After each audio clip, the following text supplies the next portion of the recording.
es el lazo que nos nutre con la fuerza que gestó miles de sueños que se hicieron realidad, que inundaron muchas vidas y expresaron el amor a alguien más grande que... Mi nombre es hermana María Concepción Vallecillo, soy nicaragüense y conocí a las hermanas en el año 1979, pero entré a la congregación en agosto de 1983.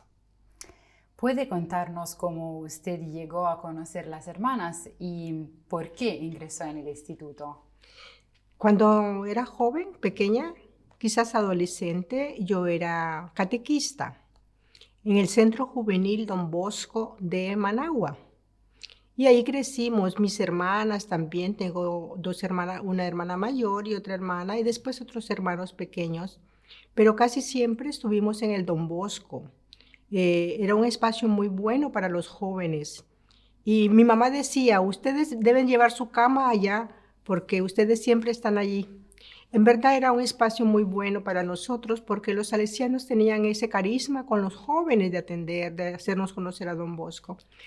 Y un día me acuerdo, como el año 77, me dijo el confesor, yo tenía un confesor y siempre iba con él, me dijo, ¿y tú no te quieres hacer religiosa? Yo me puse a reír y le dije, yo no, tengo otros planes, no voy a hacerme religiosa. Pasó el tiempo, pero la pregunta quedó en mi cabeza y me fue gustando la idea. En el año 79, al inicio yo lo había pensado bien, yo tenía que ir a la universidad, pero quería decidir mi vida y quería ser religiosa. Me empezó a gustar la idea y entonces fui con otro sacerdote allí mismo, salesiano, y le dije que tenía ganas de ser salesiana, porque había crecido con los salesianos y eso. Entonces él me dijo, está bien, vamos a ir a visitarles. Sin embargo, empezó la guerra, todo empezó a descomponerse en Nicaragua y en julio de 1979 una de mis hermanas y yo estuvimos en el Don Bosco ayudando a las personas heridas, porque hubieron muchos heridos y más o menos unas 5,000 personas estuvieron allí y allí pasamos casi 20 días de guerra. Por tanto, nuestros planes se acabaron. Gracias a Dios también terminó la guerra y volvimos a encontrarnos hasta agosto. Pero ya ese sacerdote que me iba a llevar con las salesianas había ido a España, era español, y se quedó el párroco y le volví a decir al párroco, mira, yo quiero ser religiosa y quiero ser salesiana, le dije yo, porque yo he crecido aquí. Él me dijo, yo te voy a llevar con unas monjas que te van a gustar y vas a ver que ahí ese es tu lugar, son muy buenas. Y además vas a ser libre con ellas, vas a ser más libre que con las otras hermanas. Y vas a ser feliz, me dijo. Entonces, como a la semana me llevó, él conocía a la hermana Francisca Alcácer, y que le llamábamos Paquita allá en Nicaragua, y me dijo, te voy a llevar con la hermana Paquita. Pero cuando fuimos allí al convento, la hermana no estaba, estaba solo la hermana Inés Autiver. Inés me dijo, nos recibió muy bien, estaba contenta, pero me dijo, mira, lo que pasa es que la pastoral, la persona que te va a dar seguimiento no está aquí, está en Ducualí, y era cerca del Don Bosco. El capellán, el párroco era capellán, pero él era muy amigo de Paquita, y entonces en vez de llevarme al lugar donde él conocía y era capellán, me llevó con Paquita. De todas formas, él le habló a las hermanas, pero ya no volví yo con él, sino fui con mi mamá. Iba muy ilusionada, pensaba que ya me iban a decir, venga, quédese. Sin embargo, me recibió la hermana María Barbagalo, que fue muy buena, muy amable, y nos dejó muy contentas. Y María nos dijo, mira, aquí hacemos un proceso. Eres joven, no terminaba yo de cumplir los 18 todavía. Eres joven y es bueno que conozcas a otras hermanas, pero nosotros vamos a hacer encuentros vocacionales y tú vas a venir. Y así fue. Eso era el año 79 y al final entré al convento en agosto del 83. Pasó mucho tiempo. Mi mamá me dijo, mira hija, no te van a recibir, vete a estudiar. Y me fui a la universidad. a la Facultad de Medicina. La universidad tenía solo una facultad y era como en otra ciudad y tenía que estar toda la semana fuera de casa. Era muy independiente mi vida de estudiante. Y bueno, pero siempre venía, cuando venía a la capital, venía a la reunión con las hermanas y al encuentro. Cuando al final me decidí, fue el año 83 y empecé el noviciado. Un año lo hicimos en Nicaragua y otro año lo hicimos en Guatemala. Y para mí fue muy bueno porque no solo la formación como tal, sino también el encontrarme con la iglesia guatemalteca. Me dio mucha paz porque en Nicaragua la iglesia había mucho conflicto de la iglesia con el gobierno de ese entonces. Y yo encontré que los sacerdotes y los obispos, sobre todo en Guatemala, eran como buenos pastores, muy preocupados. La situación de Guatemala era muy difícil. Y entonces, pues así conocí a las hermanas y me quedé con ellas, me llevaron. Pero a mí lo que me impresiona de ese primer llamado es que el sacerdote, que era mi confesor, entendió que sus hermanas salesianas pues tenían una estructura distinta. Y conociendo a las hermanas Cabrini, él pensaba que yo iba a ser más libre, que él conocía mi espíritu, entonces dice, no, con ellas vas a ser más libre y vas a ser feliz. Yo pienso que él acertó 100%. Quindi è stato così. Sí. ¿Puede contarnos brevemente los puestos, las misiones que han vivido en todos estos años? Bueno, no he vivido en muchas misiones. He hecho muchas misiones, pero casi siempre me he movido entre Guatemala y Nicaragua. Después de que terminé la primera etapa de formación en el juniorado, me dijo la superiora general, que entonces también era María Barbagalo, mira, me dijo, tu mamá hizo muchos esfuerzos para que tú estudiaras medicina y no es bueno que lo dejemos así, mejor debemos seguir. Entonces te faltan solo 3 años para terminar, entonces vas a terminar. Entonces continué a estudiar medicina. Eran años muy difíciles en Nicaragua porque estaba la guerra, había escasez de todo, pero yo me quedé allí y me quedé estudiando.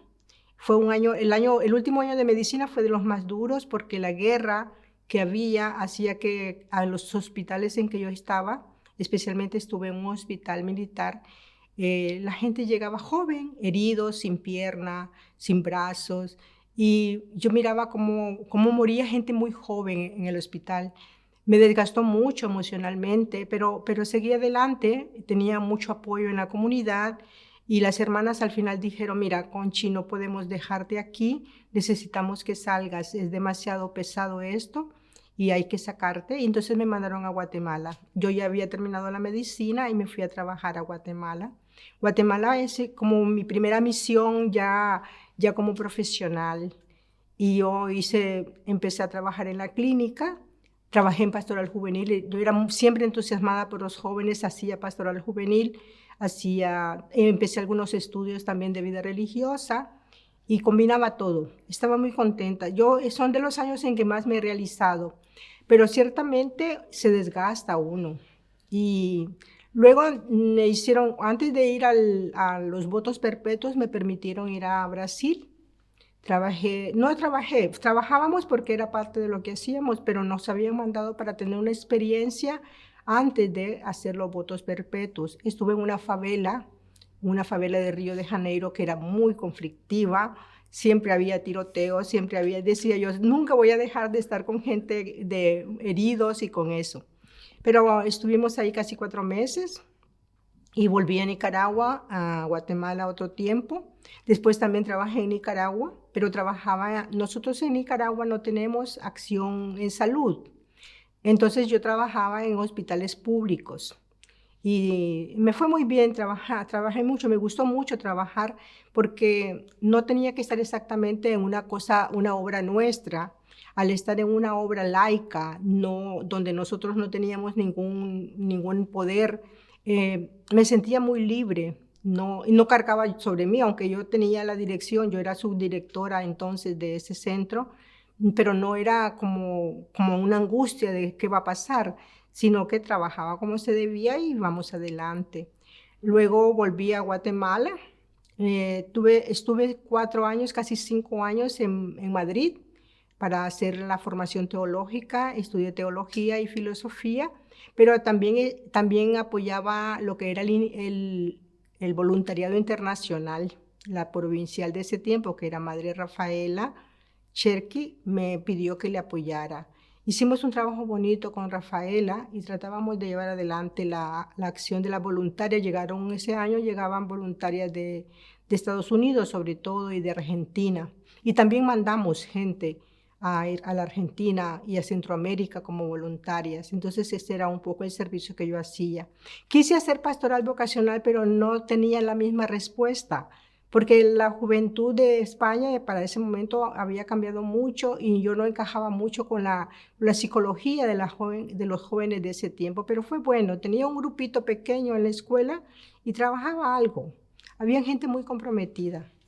Pues después he vuelto siempre a Centroamérica. No es que he estado me he movido entre Guatemala y Nicaragua.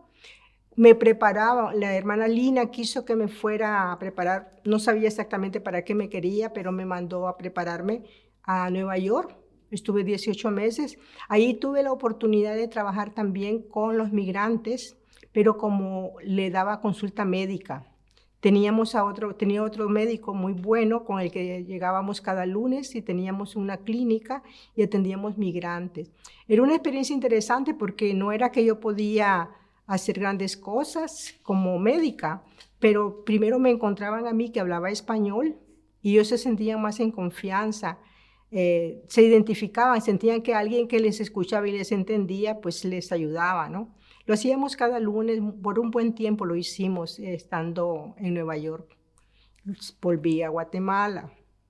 Ahí en Guatemala tenemos 2 clínicas, entonces en Guatemala he estado en una y en la otra, no ha sido siempre en la misma. Y quizás eso me ha dejado como muy dentro del campo de salud. Sin embargo, a mí me ha parecido que, yo siempre lo digo y se ríen las hermanas porque yo digo que no tenemos que inmolarnos a la obra. O sea, la obra no tiene que ser lo único que se puede hacer. Y gracias a Dios he combinado trabajos de formación pastoral en las parroquias. Nosotros tenemos mucho trabajo en parroquia y eso nos ha ayudado. He combinado con otros trabajos, he dado clases en el noviciado intercongregacional en Guatemala y pertenezco a un grupo feminista. Soy parte de un grupo que se llama Mujeres y Teología, que es un grupo que hacemos teología, hacemos reflexión teológica desde las mujeres e impulsamos un proceso de ese tipo, aprender a leer la Biblia desde las mujeres, decolonizar el pensamiento. Algunas somos más para tirarnos al patriarcado, estamos contra el patriarcado y esas cosas, pero hacemos un camino bonito. Lo último que hicimos este año, 2 años anteriores, ha sido hacer un grupo de espiritualidad, un diplomado de espiritualidad desde las mujeres, muy bien organizado. Ha habido una respuesta buena, casi se ha mantenido, creo que el 90%, ya está para terminar los 2 años, y hay un 90% de mujeres que todavía siguen atentas a las clases que se les da. Así que, en verdad, no es que he viajado mucho por misiones, pero sí ha sido un tiempo bonito cada vez que he logrado meterme en otros aspectos de la misión. ¿Puede describir un poquito más la misión en las clínicas en Guatemala ahora? Mira, cuando yo regresé a Guatemala, siempre quise ser ginecóloga, pero cuando yo volví a Guatemala, en medicina algunas cosas tienen su tiempo.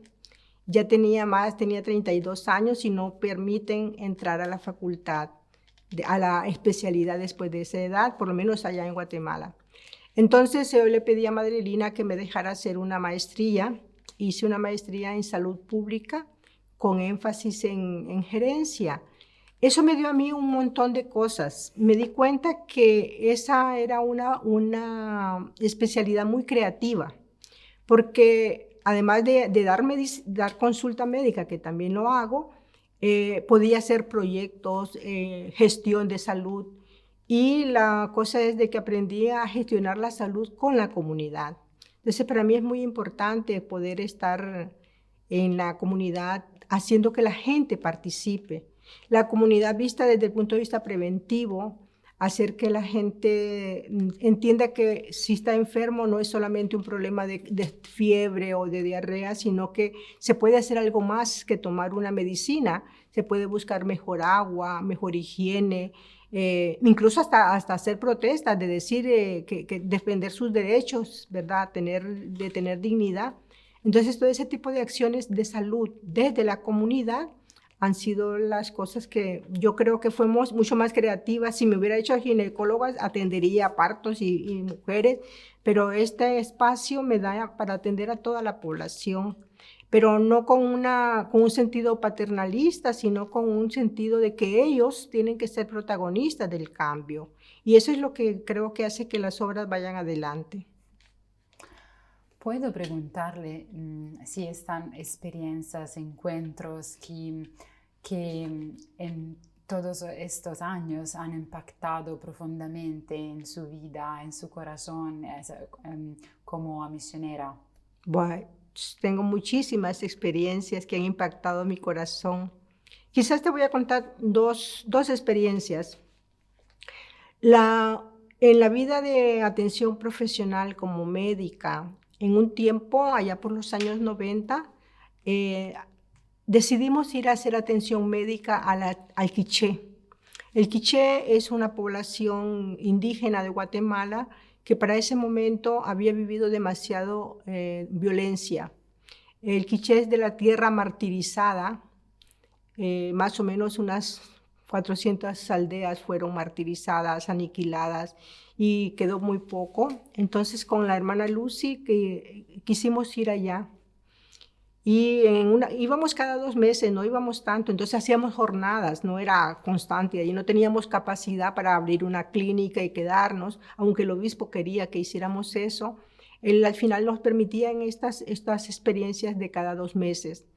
Y recuerdo que una vez llegábamos los viernes para trabajar viernes, sábado y domingo todo el día, después regresábamos lunes a la capital, y nomás habíamos llegado al lugar donde íbamos a instalarnos, teníamos el vehículo allí, no había manera de llegar a otro lado, allí era el único lugar, y ya nos estaba esperando una persona que quería que fuéramos a ver a alguien que estaba muy mal. Querían ver que fuera la doctora a verlo y o la hermana le fuera a dar la última bendición. Y bueno, caminamos más de media hora, porque ya ahí ya no se podía ir en auto, en ningún vehículo, sino que caminando fuimos con la hermana Lucy y otra hermana, no recuerdo. Y lo que a mí me impresionó es que cuando llegamos ya tenían preparado el lugar para el velorio. Ya pensaban que el hombre quedaba para morir pronto y que ya estaban preparadas las sillas. Yo me asusté un poco y dije, ¿qué pasó? Me dicen, están preparando para el muerto. ¿Pero qué el muerto? El que va a ver usted, me dijeron. Y había otro grupo porque habían también gente de la iglesia evangélica que estaban orando y rezando para que se fuera en paz. Este hombre estaba en la cama y yo llegué, lo examiné y el hombre estaba muy mal porque tenía una hernia inguinal encarcerada, que dice que estaba atrapado como si fuera una apendicitis y estaba muy, muy mal, como casi una peritonitis. Yo me asusté, le digo, hermana Lucy, este hombre no se está muriendo. El hombre me dice, yo no me quiero morir, hermana, no me quiero morir. Y le digo, Lucy, tenemos que sacarlo de aquí. Y vamos con una persona que era como su suegro. Dice, no podemos sacarlo, él va a morir. No, le digo, él no tiene que morir, él no quiere morir, él lo tenemos que llevar al hospital. Y dice, no tenemos forma de llevarlo, no tenemos vehículo, no sale nadie. Además, era un tiempo en que después de las 6 de la tarde era prohibido moverse porque la zona estaba militarizada. Y entonces le digo, Lucy, tenemos que sacarlo. Ellos estaban temerosos. Yo le dije, vamos a hacer unas camillas con unas cosas, vamos a llevarlo y así ustedes pueden cargarlo, vamos a cargarlo. Lo vamos a llevar hasta el vehículo donde estamos, el vehículo de las hermanas, y lo vamos a sacar. Y así fue, lo cargamos. Y Lucy me dijo, yo voy a ir porque Lucy era la que manejaba, me dijo, yo voy a ir, tú quédate porque cualquier cosa, mañana tú tienes que empezar la consulta, mejor te quedas, ya era más de las 6. Era siempre peligroso y se lo llevaron y Lucy lograron hacer que entrara al hospital, lo encontraron de emergencia y lo operaron de emergencia, esa misma noche lo han operado. Nunca más lo volví a ver, pero otra vez Lucy volvió a ese lugar y el hombre siempre no sabía mi nombre y siempre decía que le daba gracias a la hermana que lo había salvado. Y fue a verlo, ya no dejé de ir porque me cambiaron de misión. Y dice que llegó, él y la esposa llegaron a decirle a Lucy de muchas gracias que le había salvado. Yo me puse a pensar cómo era importante en esos lugares tan alejados donde no había nadie, cómo era importante que nosotros pudiéramos acceder a llegar la salud a la gente. Esos días siempre era una cosa interesante ver. Había filas de gente esperando la consulta. Yo me ponía desde las 7 de la mañana hasta las 8 de la noche, un montón de gente. Una vez le dije a Lucy, mira Lucy, cómo la gente está esperando aquí. Es como Jesús con la multitud, como ovejas sin pastor, esperando pacientemente. Yo atendía, tenía una persona que traducía porque ese lugar la gente habla en lengua indígena. Yo no sabía la lengua indígena, entonces siempre tenía alguien que me ayudaba a traducir. Pero yo pienso eso, de que era llevar la medicina a ese lugar recóndito donde no había nada, donde no había nadie, y que esa vez estábamos allí y ese hombre se salvó porque hicimos que lograra llegar al vehículo y desde ahí llevarlo hasta 2 horas de camino hasta el hospital. Para mí esa es una experiencia de vida muy importante.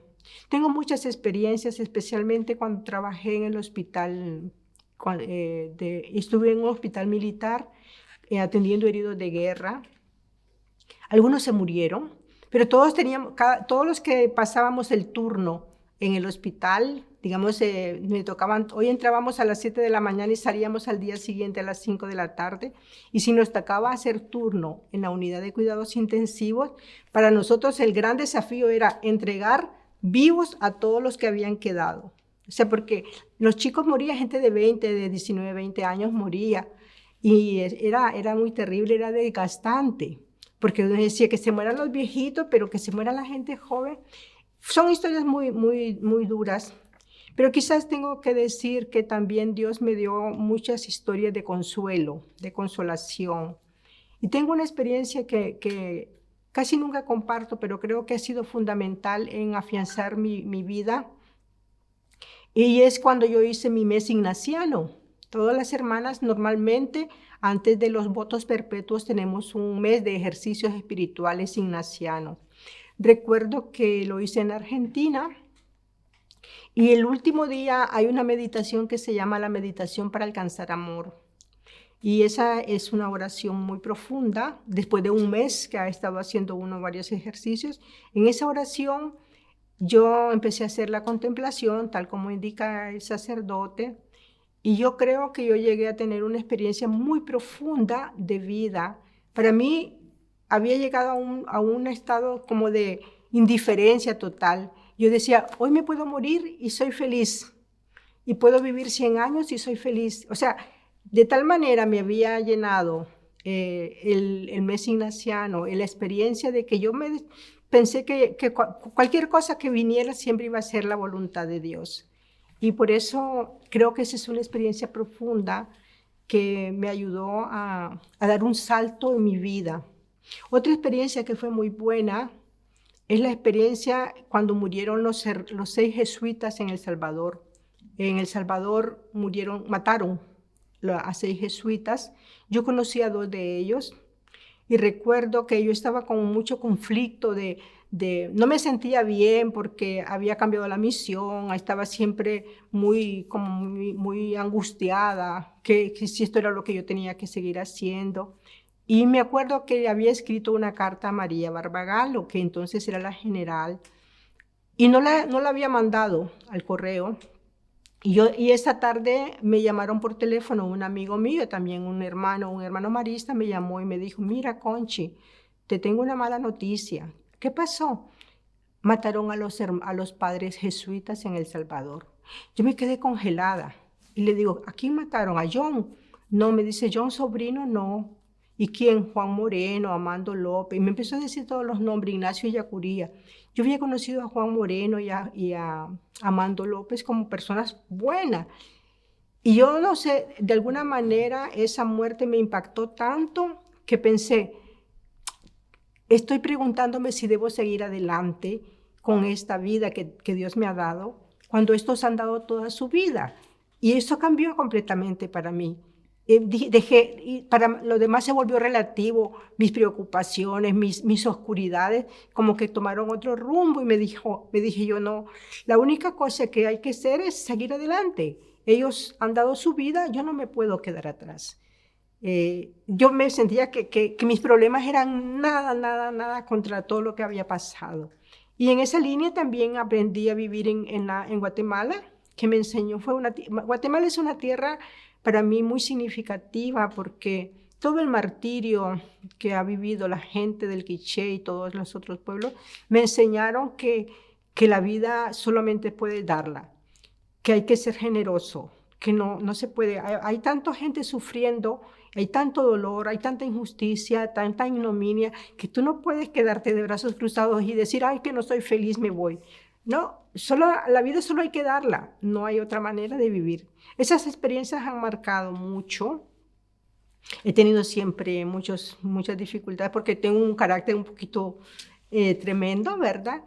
Soy muy clara para decir las cosas, pero me he ido dando cuenta de que las personas también necesitan como cercanía y aprendí a acercarme a las personas desde otro ángulo. O sea, a mí el sentido de la compasión en el carisma cabriniano la considero una experiencia muy fuerte, porque para mí la compasión es saber estar en el zapato del otro. Y eso lo he vivido en el dolor, en el sufrimiento, en la muerte, en la soledad de la gente que muere. Hay gente que se muere y estás allí y sabes que no vas a poder hacer nada, pero tienes que ser capaz de poner tu corazón en el dolor del otro. Yo lo considero una gracia. Muchas veces me pasé en esos hospitales y contemplaba la muerte. Y que entonces tratar de preguntarme, ¿y Dios qué hace aquí? ¿Qué Dios está aquí? Y el mismo Dios te va dando como una claridad interior de decirte, pues aquí estoy yo. Esas frases que hemos oído de Maximiliano Kolbe o de aquellos que preguntan, ¿dónde está Dios en Auschwitz? ¿No? Pues Dios está allí en el que sufre, ¿no? Pero no es solamente una palabra, es una realidad lo que vives allí. Pues más o menos esas han sido experiencias que me han marcado y me han ido a hacer ir adelante. Gracias. Y puedo preguntarle también cómo ella vive el carisma a hoy. La pregunta del carisma. Sí. Mira, cuando nosotros hacíamos pastoral vocacional, cuando yo era la que iba a la pastoral, siempre nos contaban cosas de Cabrini y de los valores de Cabrini. Por supuesto, después en la formación del noviciado, eso es una parte muy importante en la primera formación. Yo tuve la gracia mi maestra de novicia era Conchita Solano, es una hermana de España, muy buena mujer que me tuvo mucha paciencia, porque conmigo han tenido que tener mucha paciencia, pero cuando nos tocó el carisma, tuve la gracia de que María Barbagalo nos enseñó esas clases sobre el carisma, pero María Barbagalo creo que tiene una capacidad no solo de darte una claridad intelectual de las cosas, sino hacértelas entender más profundamente, ¿no? Porque no es tan fácil explicar el carisma. Es muy fácil decir, nuestro carisma es las escuelas. No, eso no es nuestro carisma. Esa es nuestra manera de expresar el carisma. Y creo que el carisma es ante todo todos estos valores de la compasión, de la misericordia, pero sobre todo el amor. Ese es el carisma. Y el amor con el que vibras, el amor que Dios te da, la experiencia de Jesús en tu vida. Y el carisma es un regalo de Dios a la iglesia, ¿verdad? A Cabrini, pero yo lo considero un regalo personal. Porque yo creo que Dios me elige a mí. Cuando yo te digo, mira, el cura párroco no me lleva con la salesiana, que hubiera sido y de hecho después lo reclama una amiga mía salesiana. Él me dice, estas son las que van a hacerte feliz, aquí te va a ir bien. Yo pienso que Dios me llamó a este carisma y fue un regalo personal que me dio. No es solamente un regalo a la iglesia, a mí me dio el carisma de Cabrini y yo me siento como totalmente satisfecha de conocer a Cabrini. Yo no podría hacer otra cosa sino serme una misionera del Sagrado Corazón, porque con Cabrini lo entendí todo. Ciertamente tenemos limitaciones, pero vibrar con el corazón con que vibró Cabrini, entender el sentido de la compasión y de la misericordia, experimentarlo y vivirlo, ese es un regalo, ese es un don, el carisma es un don para mí. ¿Qué consejo diría a una joven que está pensando de unirse a las Hermanas del Sagrado Corazón de Jesús? Yo he encontrado que la juventud de hoy es muy generosa, es muy creativa, es muy espontánea. Sin embargo, todo eso se ve como apagado o atrapado o sofocado por un montón de cosas superficiales. Incluso con lo bueno que puedan ser las redes sociales, lo que hacen es entretenernos y quitarnos lo esencial. Entonces yo pienso primero que el primer llamado que yo sí hago es que los jóvenes puedan, esas ansias que tienen, de esos grandes sueños, ese querer tenerlo todo, hacerlo todo, poderlo todo, esos sueños, primero que lo vuelvan a ver a su corazón. Allí encuentran esa ansiedad que no calman afuera, ¿no? Pienso que esa es la primera cosa que hay que ayudar a la juventud, a encontrarse dentro de sí la riqueza que son como personas. Y desde ahí hablar de una propuesta como la nuestra. La propuesta nuestra es una entre otras, pero es una propuesta interesante, ¿sabes? Es una propuesta donde tú puedes ser feliz. Porque ser feliz no es vivir siempre alegre, sino ser feliz es vivir en la profundidad de la vida. Y yo creo que eso es lo que tenemos como misioneras, ¿no? Que buscamos de ser mujeres profundas, irnos a la profundidad de nuestro ser y del llamado que tenemos interiormente. Entonces, yo le ofrezco a las jóvenes, primero que todas esas ansiedades, cosas insatisfechas o grandes sueños, primero lo busquen en su corazón, porque ahí habla Dios. Y después, por supuesto, que se encuentren con nosotras, que como personas tenemos nuestras limitaciones, pero sobre todo somos mujeres apasionadas. Si tú encuentras a cualquiera de nosotras te va a hablar de su pasión por la misión, por el reino, por la vida, por la fraternidad, porque de alguna manera es la pasión de Cristo, el amor de Cristo es la que nos mueve. Y el amor de Cristo llena todo. Y yo creo, incluso fíjate que yo pienso que si los matrimonios, cada uno por separado o como pareja, encuentran la profundidad del amor de Cristo, van a ser siempre felices. Entonces yo me siento feliz y yo no, si tuviese que volver a empezar, me gustaría empezar con la experiencia que tengo de los años, pero volvería a ser Cabrini, volvería a ser misionera. No tengo otro camino. Yo me encontré sin alternativas. La única alternativa que yo conozco es esta. O la que yo vivo es esta, habrá otras, pero esta es la mía y esta es la que yo aprecio y vivo.